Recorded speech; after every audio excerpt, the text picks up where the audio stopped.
What you're watching isn't a soccer game. It's the funeral of Hassan Nasrallah and Hashim Safieddine, Hezbollah leaders assassinated by the Israeli Air Force during the Gaza war. You might be wondering, didn't these leaders die 5 months ago? Why wasn't their funeral held sooner? Why wait a full 5 months for this ceremony? I'll answer these important questions in just a moment. But first, let's take a closer look at this striking footage. Look at the planes in the sky.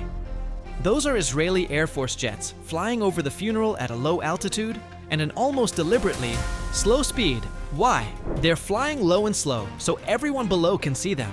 It's a message of fear, a reminder to the crowd that the funeral of Hezbollah leader Hassan Nasrallah is only happening with the Israeli military's permission. It's as if they're saying, "We're flying over this funeral, and we could strike at any moment. But we won't, because you couldn't bury Nasrallah without our approval." The proof? The very same planes that killed him are the ones hovering above the funeral now. They're showing they're fully capable of striking again. Next, we have real footage of the moment Hassan Nasrallah was assassinated. This video, released by the Israeli Air Force, captures the exact second he was targeted with missiles in the heart of Lebanon. That video reveals how Nasrallah was betrayed, just hours before the strike. In the third scene, we witness the Israeli Air Force bombing Hezbollah's missile launchers during Hassan Nasrallah's funeral. Hezbollah attempted to relocate these platforms, likely assuming that the funeral would distract attention. They were wrong. The Israeli Air Force had been closely monitoring their movements and swiftly struck the rocket platforms. They also targeted the Radwan forces, Hezbollah's elite unit, as they tried to maneuver on the ground. The fourth scene shows a shocking development. 6 Israeli families crossing into Lebanese territory and seizing land in southern Lebanon. Under the protection of the Israeli army, they set up tents, claiming to establish the first Israeli settlement in the region. Israeli military is on the ground and the first 2-3 kilometers from the border will remain in place for now. Initially, the Israeli military denied any involvement when questioned about building settlements in southern Lebanon. However, the families themselves released photos showing Israeli soldiers guarding them. It later emerged that these families are linked to an Israeli settlement organization called Orit Sfon. Who exactly is behind Orit Sfon? And what is its connection to Sarah Netanyahu, the wife of Israeli Prime Minister Benjamin Netanyahu? Stay tuned as we uncover more about this group.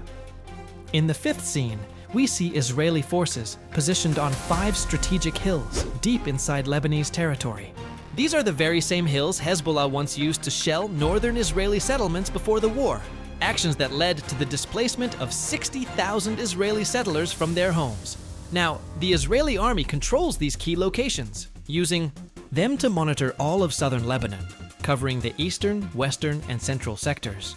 This shift in control marks a significant change in the region's dynamics. Let's dive into the critical questions surrounding Hassan Nasrallah's funeral. What exactly happened during this event, and why was it delayed for 5 months after his death? Why choose a soccer stadium in the heart of Beirut for such a significant ceremony? How did the Israeli Air Force manage to penetrate Lebanese airspace and fly over the funeral in Beirut? Given the supposed ceasefire agreement between Hezbollah and Israel, does this flyover constitute a violation of the agreement? Or did the Lebanese army allow Israeli planes to enter their airspace? And how did the Israeli military exploit Nasrallah's death to advance into Lebanese territory and lay the groundwork for settlements? Let's break this down step by step. The story starts with the timing of Hassan Nasrallah's funeral, which was delayed for 5 months. Nasrallah was assassinated on September 27, 2024, yet his funeral didn't take place until February 23, 2025. So, where was his body during this time? According to Hezbollah, Nasrallah was buried in a temporary location until a safe and permanent resting place could be secured. They claim this delay was necessary because Israel could have targeted his grave with airstrikes. This fuels the theory that Nasrallah's funeral only happened with the implicit permission of the Israeli military. Further evidence supporting the idea of Israeli permission lies in the high-profile attendees at the funeral. First, A delegation from the Houthi group, a militia relentlessly bombing Israel with rockets and frequently targeted by Israeli airstrikes in Yemen, attended the event in Beirut. Remarkably, despite Israel's ongoing pursuit of the Houthis, no action was taken against them during the funeral. Second, a delegation from Iran was present, including the deputy commander of the Iranian Revolutionary Guard, the Iranian foreign minister, and the head of the Iranian Shura Council. This is significant because Iran has directly attacked Israel with missiles, and Israel has retaliated with strikes on Iranian targets. Yet, these prominent figures attended the funeral without incident. How could such high-value targets gather in one place under the watchful eyes of Israeli jets without interference? I want to emphasize a critical point. This funeral would not have happened without the approval and coordination of the Israeli Defense Forces, IDF. If you're looking for further proof that Hezbollah, Iran, and the Houthis had permission from the IDF to attend, consider this theatrical move by the Israeli Air Force. They sent the very same planes that assassinated Hassan Nasrallah and Hashim Safieddine to fly over the funeral in the heart of Beirut, Lebanon's capital. These planes flew at a low altitude and a deliberately slow speed. Why? So everyone could see them clearly, so that cameras could capture the moment, and so every attendee at the funeral would feel a surge of terror. Imagine you're a member of Hezbollah at this funeral.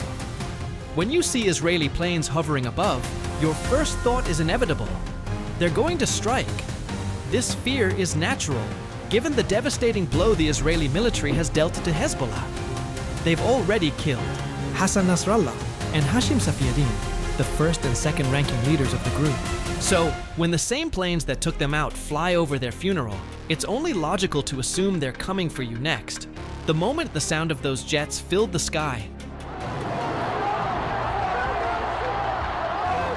the crowd's cheers nearly vanished.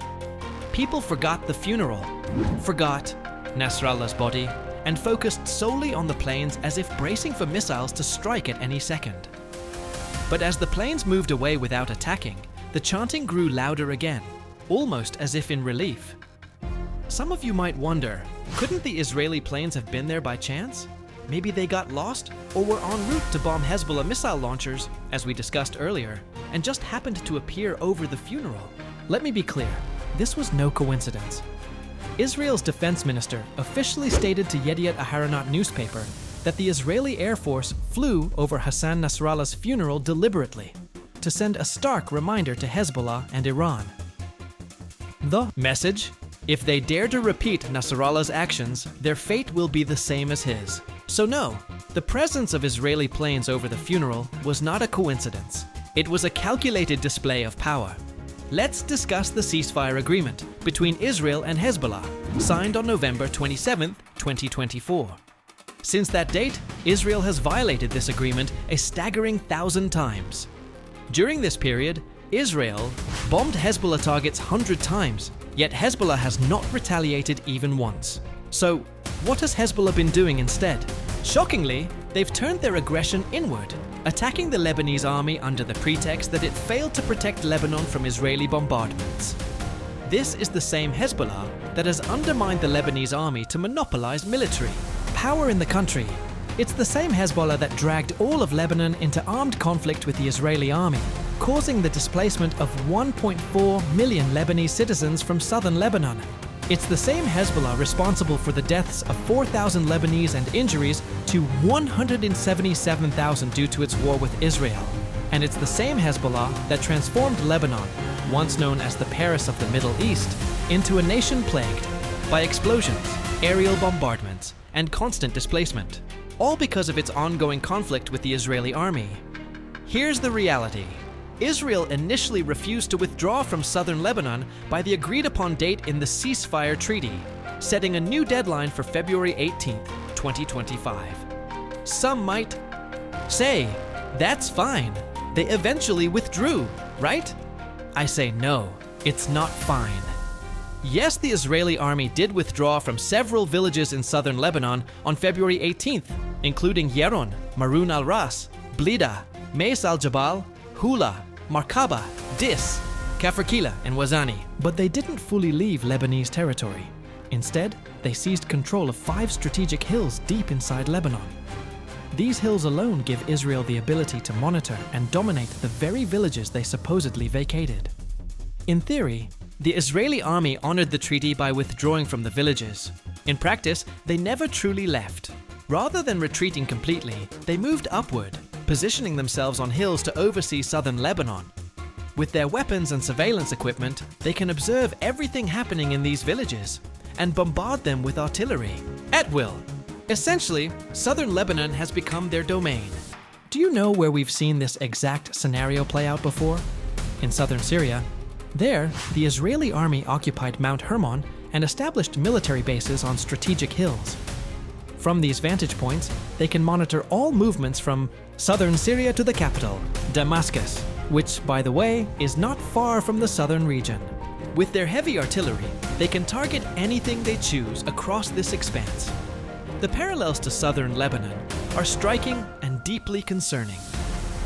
These developments paint a grim picture for Lebanon's future. What do you think? Has Hezbollah's actions left Lebanon vulnerable to Israel's strategic dominance? Or is there still hope for true sovereignty? So, which hills has the Israeli army occupied in southern Lebanon? Let's see on the map. Do you see the marked locations? These are Israeli settlements in northern Israel, close to southern Lebanon. These are the very settlements Hezbollah relentlessly bombarded with rockets, forcing 60,000 Israeli settlers to flee their homes. So, what did Israel do in response? Over the past few days, they seized control of the same hills Hezbollah used to launch those attacks. Specifically, these 5 hills: Hamamsa Hill in the eastern sector, Al-Awaida Hill, and Al-Isba Hill in the central sector, and Jabal Balat Hill, and Labuna Hill in the western sector. What does this mean? The very locations Hezbollah once used to threaten Israeli settlements are now being used by Israel to protect those settlements and to threaten southern Lebanon in return. So, what makes these 5 hills so critical that Israel would violate the ceasefire agreement with Hezbollah to maintain control over them? Let's break it down, starting with Hamamsa Hill. Rising 900 meters above sea level, its geographic position directly faces Israeli settlements in the northeast, providing crucial security for them. But that's not all. It's only 10 kilometers from the southern Litani River and overlooks key Lebanese villages like Markaba and Udaysa. Sound familiar? These are the same villages Israel withdrew from under the ceasefire terms. In other words, Israel honored the agreement by leaving the villages, but simultaneously seized hills that dominate those very same areas. Moving on to the second hill, Tel al-Awaida. Long before Israel's occupation, or even Hezbollah's rise, this hill was a vital artillery base for the Lebanese army, back when the army still had a strong presence. Later, during Israel's occupation of Lebanon, it was strategically chosen as an air base for the Israeli Air Force to transport soldiers in and out of Lebanese territory.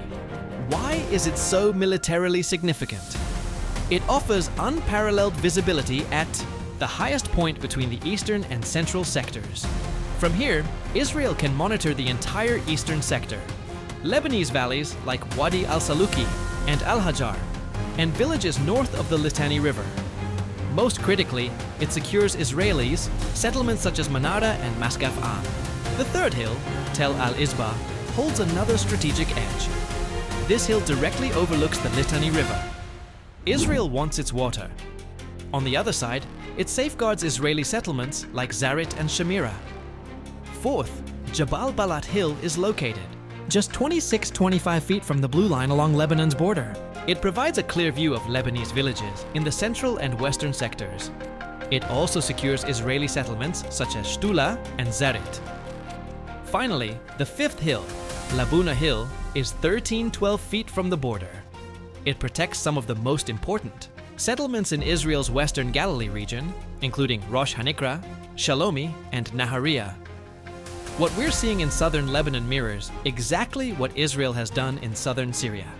There, they occupied Mount Hermon and built military bases on strategic hills, gaining the ability to monitor movements from South Syria to Damascus. With heavy artillery, they can strike any target in that range. The point is clear. What Israel did in Syria, it is now doing in Lebanon. These strategic occupations reveal a strategy that Israel calculated. What Israel did in Syria, it is doing today in Lebanon, chipping away at its borders piece by piece. Now, let me share another story, one that unfolded after the assassination of Hassan Nasrallah and Hezbollah's defeat and withdrawal from southern Lebanon to the north of the Litani River. This story begins with 6 Israeli families who packed their belongings, grabbed their tents, and crossed the border into Lebanon. Their goal? To plant trees and set up tents in southern Lebanon, laying the groundwork for the first Israeli settlement in the region. Naturally, this sparked outrage worldwide. An occupation in plain sight. How could this happen? The Israeli army denied any involvement, claiming it was an individual act by the settlers and that they had no knowledge of it. But what happened next? The families posted photos showing IDF soldiers standing with them, helping build tents and providing protection while on Lebanese soil. Does the story end there? Of course not. Here's the bigger surprise. These 6 Israeli families weren't acting, alone as mere civilians. They are part of an Israeli settlement organization called Orit Sfon, whose sole mission is to expand Israel's borders, particularly in the northern region, meaning Lebanon. If you visit their official website, you'll find their doctrine clearly stated. They don't recognize Lebanon as a sovereign nation. For them, Lebanon is Israeli land. They argue that during the British and French mandates after World War I, a weak Israel allowed Britain and France to divide the region, creating Lebanon. But in their view, this land originally belonged to Israel. This belief is rooted in a statement by Israel's first Prime Minister, David Ben-Gurion, who declared in a speech that the map of British Mandate Palestine is only a fraction of the actual map of Israel, a map to be redrawn by future Jewish generations. According to Orit Sfon, this true map is the biblical one, which, per Jewish beliefs, claims God granted Israel all lands between the Tigris and Nile rivers. Thus, Palestine, southern Syria, southern Lebanon, and all territories Israel occupies today are just a small part of their envisioned biblical Israel. Let's dive deeper into this organization. The Israeli newspaper Haaretz published an article revealing that while Orit Sfon has few members and isn't widely popular in Israel, it has quickly gained influence over key decision-makers in the Israeli far right. This became evident when they organized a conference in Jerusalem advocating for rebuilding settlements in the Gaza Strip. Who attended and endorsed their demands? Ministers from Benjamin Netanyahu's government, along with members of the Israeli Knesset from the Likud party and the religious Zionist bloc. These are the people shaping Israel's policies. You might think, sure, but this is just talk. No one can actually encroach on Lebanon. It's a different situation. Think again. This same organization flew drones into Lebanese territory, dropping leaflets with threats to the Lebanese people, stating, "This is the land of Israel. Leave immediately from the land that belongs to the Jews." Still not convinced of their reach? At one of their conferences, Haji Ben Artzi, Sarah Netanyahu's brother, the wife of Prime Minister Benjamin Netanyahu, attended. He brought a lawyer specializing in international law who argued, building settlements in southern Lebanon isn't as complicated as it seems. Look at the Golan Heights. After Israel occupied it in 1967, a single Israeli family moved there and stayed until Israel officially annexed it in 1981. Over time, settlements grew, the Syrian population dwindled, and Israel effectively ethnically cleansed the area. This held until 2019, when US President Trump recognized the annexation of the Golan Heights to Israel. That's it. One brave family started it all. The lawyer's point echoes the Zionist principle of patience, as articulated by Theodor Herzl, the founder of Zionism. All we need is patience, just patience, nothing more. So, the same scenario that turned the Syrian Golan Heights into Israeli territory is now being replicated in southern Lebanon. All Israel needs is patience. Patience until you tire, and it takes over. Patience until you forget, and it dominates. Patience until you give up and claim everything. Here's a pressing question for Hezbollah and Iran. Isn't this enough for Lebanon? Let's assume Hezbollah is an unparalleled force, and Hassan Nasrallah was a leader unmatched in Arab and Muslim history. Fine, we'll grant you that greatness. But the results speak for themselves. You couldn't change the reality. You had your chance, yet Israel emerged as the beneficiary, not Palestine, not Lebanon, not even Syria. So, why not step back and give the Lebanese army a chance? Just as you weakened and undermined the Lebanese military to control Lebanon, why not help it rebuild now? Let it protect Lebanon and its people if you truly care about the country's interests above all else. If you genuinely love Lebanon, restore the army you dismantled. Israel's plan in the region is clear, known, and unrelenting. You know it, I know it, and Israel knows we know it. Yet they press on while we stand by and watch. What's more dangerous is that they've succeeded, often exploiting the mistakes of armed groups like Hezbollah and Hayat Tahrir al-Sham. Despite the deep sectarian divides between Shiites and Sunnis in Lebanon and Syria, Israel has managed to use these tensions to occupy southern Lebanon and southern Syria.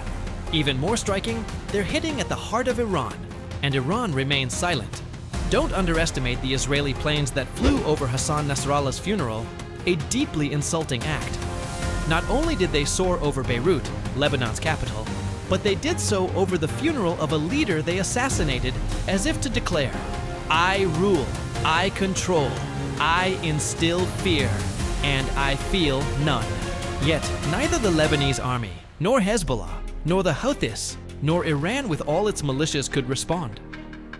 Israel delivered a symbolic, fatal blow to that funeral, as if taunting, "You're here to bury Nasrallah, chant his slogans, and glorify his victories." Well, here are the planes that killed him, reminding you I did it, and no one dares challenge me. These questions demand answers, and the situation in Lebanon remains dire. What do you think? Has Hezbollah's resistance truly served Lebanon, or has it paved the way for Israel's dominance?